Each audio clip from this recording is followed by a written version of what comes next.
Welcome to the Learning Pines YouTube. We hope this video helps. You start by powering the device off and removing any SIM or memory cards to avoid damage. Next, loosen the screws and use a spudger to separate the case gently.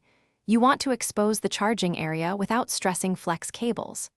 Once done, identify the USB-C module and note its connectors and screw positions so reassembly is straightforward. This early care prevents tearing ribbon cables and makes the replacement itself faster and safer. When you begin you now remove the faulty jack by heating solder joints evenly with a low-wattage iron or by removing mounting screws if it's modular. Take photos before disconnecting so you can match pin order and ground tabs later. This helps avoid reversed pins. When the old part is free, test fit the new USB-C module so alignment is perfect. Then solder or tighten screws while keeping the board supported. Make sure joints are shiny, not bridged, because weak or bridged solder creates intermittent charging problems. You should partially reassemble the device and test charging with a known good cable and charger to confirm success before sealing everything.